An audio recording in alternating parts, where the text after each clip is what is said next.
Dans cette vidéo, on va montrer un point crucial du chapitre, c'est-à-dire montrer qu'un mouvement est harmonique. Pour ça, on va considérer un exemple, celui d'un point M, de masse petit m, qui est attaché à un ressort vertical qui est lui-même fixé au plafond. Ce ressort, il a une constante de raideur K et une longueur à vide Y0. J'en profite pour vous rappeler que la longueur à vide, c'est la longueur que va avoir notre ressort s'il est posé au sol et qu'il n'est ni tiré, ni poussé, ni rien. Et donc, on va se proposer de montrer que le point M, il va osciller autour d'une certaine position qu'on va déterminer. Alors déjà, qu'est-ce que ça veut dire osciller? C'est la première chose à expliquer. Eh bien, on dit qu'un système oscille ou effectue des oscillations harmoniques lorsqu'il vérifie l'équation suivante. X point point plus oméga 0 carré x est égal à 0. Avec x qui a un paramètre quelconque et oméga qui est une constante. Enfin, oméga 0. Cette constante qu'on appellera d'ailleurs la pulsation propre après. Alors, ce x, il ne désigne pas nécessairement celui qu'on rencontre traditionnellement en mécanique. Ça pourrait très bien être l'altitude, ou bien ça pourrait être l'angle dans le cas du pendule, l'angle θ. Ça peut désigner plein de choses. Et on dira que le paramètre que x désigne effectue des oscillations harmoniques. Donc, comment est-ce qu'on va faire pour montrer ça? Deuxième question. Eh bien, comme d'habitude, on va utiliser la méthode dynamique, celle qu'on a tout le temps utilisée au premier semestre et qui a très bien marché. Donc je vous le rappelle, elle se compose en 5 étapes. D'abord, on définit le repère de notre système, le repère qui sera le plus adapté pour résoudre le problème. Ensuite, on fait un bilan des forces, puis on applique le PFD, d'où le nom de méthode dynamique. Ensuite, on projette sur les différents axes, et puis enfin, on intègre les équations qu'on a obtenues. Ici, la dernière étape ne sera pas nécessaire, puisqu'on cherche juste à établir cette équation et pas à la résoudre. Alors, on y va. Première étape, le repère. Donc ici, a priori, il n'y aura aucun mouvement circulaire, c'est-à-dire que le mouvement va juste se faire sur une ligne, donc pas besoin du repère polaire. Le repère cartésien semble donc tout indiquer. On va donc se donner un axe J, enfin un vecteur unitaire J, le vecteur unitaire de la base cartésienne, qu'on va pouvoir diriger vers le bas. On pourrait aussi le mettre vers le haut, mais ici, comme le point M est dirigé vers le bas, ça sera sûrement plus pratique de le faire comme ça. On va également se donner un axe Y comme ça, et on devrait placer l'origine maintenant, mais vous allez voir que ça sera mieux de le placer plus tard. Parce que maintenant, on va faire un bilan des forces. Donc c'est la deuxième étape. Alors quelles forces vont s'exercer sur le point M? Déjà, comme d'habitude, il y a son propre poids. C'est la force que vous devez toujours écrire, parce que tant qu'on est dans le champ de pesanteur, il y aura toujours le poids qui s'exercera sur un système. Donc je vous rappelle, le poids, on écrit P est égal à mg fois le vecteur j. On aurait dû écrire moins mg si j était tourné vers le haut, mais ici, on a décidé justement de le placer vers le bas. Voilà. La deuxième force qui va s'exercer sur notre point, ça va être celle qui est liée au ressort. On appelle ça la force de rappel du ressort. Celle-là, elle a pour expression Fr est égal à moins K, facteur de Y moins Y0, selon le vecteur J. Donc, qu'est-ce que c'est que cette force? Eh bien, quand on va étirer le point M, il va avoir tendance à revenir vers la longueur à vide du ressort. C'est pour ça qu'on appelle ça la force de rappel, justement. Cette force, elle a donc un signe moins, puisqu'elle va être dirigée vers là-bas. J'en profite d'ailleurs pour tracer les forces. Force de rappel comme ça. Et poids comme ça. Elle va également être proportionnelle à la longueur, c'est pour ça qu'il y a un Y. Et comme on voudrait qu'elle s'arrête à la longueur à vide, il va y avoir le Y0 qui va intervenir. Maintenant, ce qu'on peut faire, c'est qu'on peut placer notre origine sur Y0. Comme ça, on aura Y0 qui sera égal à 0 et ça nous simplifiera l'écriture. Donc, si on le fait, ça nous donne, attention les yeux, Fr est égal à moins K YJ. Voilà, parce qu'on a décidé que Y0 valait 0. C'est-à-dire que je prends mon origine qu'on n'avait pas encore placée et je la place ici. Normalement, on la place quand on définit un repère, mais ici, on a décidé de la placer lorsqu'on s'est rendu compte que ça nous simplifie un peu la vie. Voilà. Encore une fois, je vous le rappelle, le choix de l'origine importe peu, il simplifie juste les calculs. J'aurais très bien pu le mettre ici ou bien plus haut, c'est comme vous voulez. Voilà. Maintenant, troisième étape, le PFD. Donc, qu'est-ce qu'il nous dit le PFD? Je vous rappelle, la somme des forces est égale à la masse fois l'accélération. Autrement dit, ça plus ça va être égal à m fois y point point j. Pourquoi? Parce qu'en coordonnées cartésiennes, l'accélération s'écrit x point point i plus y point point j plus z point point k.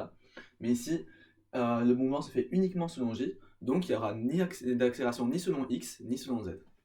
C'est pour ça d'ailleurs qu'on a placé uniquement le vecteur unitaire j. Donc le PFD ici nous dit que ça plus ça, mgj moins kyj est égal à m y point point j. Faites bien attention à avoir des vecteurs à chaque fois, le PFD est une équation vectorielle. Un vecteur est forcément égal à un autre vecteur. Voilà. Quatrième étape, on projette sur les différents axes. Ça veut dire qu'on écrit toutes les choses selon le même vecteur entre elles. Je vous rappelle que si deux vecteurs doivent être égaux, toutes leurs composantes doivent être égales. Donc les coordonnées selon i doivent être égales, celles selon j doivent être égales, celles selon k aussi. Ici c'est très simple puisqu'on a seulement une équation selon j. Donc on a juste, en fait c'est comme si on simplifiait par j, ou qu'on effectue un produit scalaire avec j. Mais du coup, quoi qu'il en soit, quand on projette, ça va nous donner mg moins ky est égal à my point point. Voilà, on a donc cette équation. Et maintenant, donc ça c'est l'équation différentielle qu'on voulait résoudre. A priori, elle fait intervenir l'accélération, ici, et la position. Donc peut-être qu'elle sera harmonique. Normalement, elle est censée être harmonique d'après l'énoncé. On va juste la bidouiller un petit peu pour voir si ça fonctionne. Pour ça, on va tout faire passer du même côté. On va diviser par m pour bien avoir du y point point, x point point. Et donc ça va nous donner y point point plus k sur m y moins g est égal à 0. Et là, on a presque ce qu'on a ici, c'est-à-dire un truc point point plus une constante fois deux trucs, mais on a un moins g qui apparaît. Du coup, c'est catastrophique. Ça veut dire que le mouvement n'est a priori pas harmonique, alors que nous, on voudrait qu'il le soit d'après l'énoncé. Alors, comment on va faire? Comment on va faire pour montrer qu'en fait, si, le mouvement est harmonique? Eh bien, ici, on a une constante g, et on va chercher à l'exprimer en termes plus physiques. Pour ça, qu'est-ce qu'on va faire? Enfin, en termes qui auront plus de sens dans cet exercice. Pour ça, on va considérer notre situation à l'équilibre. Et vous allez voir que ça va nous permettre de trouver une valeur pour g et de nous débloquer la situation. Donc, on garde cette équation qu'on utilisera plus tard. Et on va maintenant considérer notre point à l'équilibre. Donc, qu'est-ce qui se passe quand on est à l'équilibre? On va avoir que la position y, ça va devenir y équilibre. On a que la vitesse y point, ça va devenir 0. Pourquoi? Parce qu'à l'équilibre, il n'y a rien qui bouge. On peut aussi le voir comme le fait que y équilibre est une constante, et quand on dérive une constante, ça nous donne 0. Et, naturellement, on a également y point point, qui sera égal à 0 quand on sera à l'équilibre. Voilà. Donc finalement, notre PFD, comment est-ce qu'il s'écrira quand on est à l'équilibre? On aura mg, comme avant, moins ky, sauf que là, ça va être ky équilibre, moins ky équilibre, est égal à masse fois l'accélération, donc est égal à la masse fois 0. Voilà. Vous remarquerez qu'ici, j'ai directement écrit l'équation sous forme scalaire. Je n'ai pas écrit les j, parce que je savais qu'ils allaient se simplifier à la fin, comme ça s'est fait tout à l'heure. Voilà. Finalement, c'est ça qu'on obtient. Et maintenant, nous, je vous rappelle qu'on cherchait à obtenir g. On va juste isoler g en mettant ça de l'autre côté, en divisant par m. Ce qui nous fait que g est égal à k sur m, y équilibre. Voilà ce qu'on a trouvé pour g. Maintenant, il restera juste à le remplacer là-dedans, et c'est ce qu'on va faire.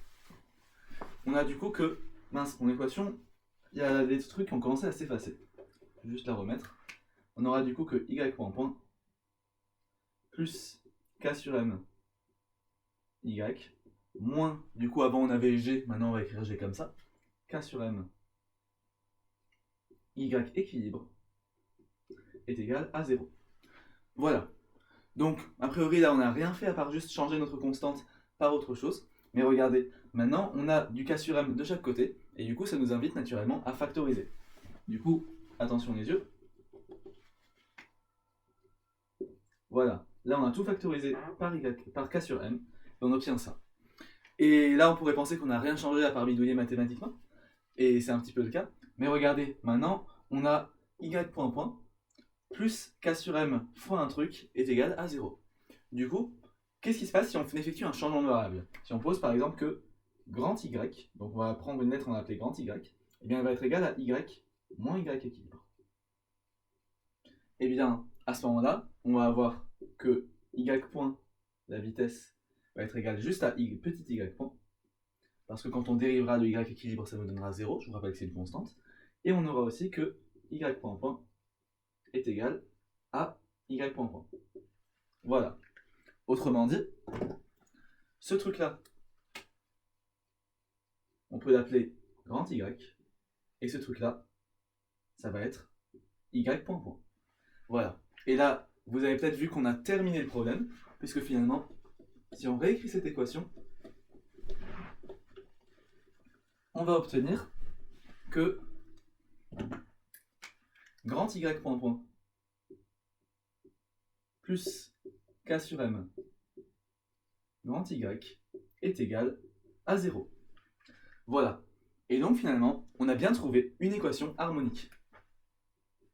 La seule différence, c'est qu'on avait dû effectuer un changement de variable. On a posé que grand y était égal à petit y moins y équilibre. On a tout à fait le droit de le faire. Et donc cette oscillation, elle correspondra justement à une oscillation autour de la position d'équilibre, y équilibre, et pas juste autour de l'origine qui était fixée à la longueur à vide. C'est d'ailleurs ça la différence fondamentale avec le ressort horizontal qu'on a déjà traité en cours, si vous étiez là à la dernière séance. Voilà donc pour cet exercice. Une petite remarque, certains professeurs préféreront ne pas placer l'origine directement ici, mais simplement à un endroit quelconque, et ils feront un changement de variable plus grand par la suite. Moi j'ai préféré le placer directement en y0 pour nous simplifier les calculs, mais n'importe quelle démarche est possible. Voilà donc pour le ressort vertical.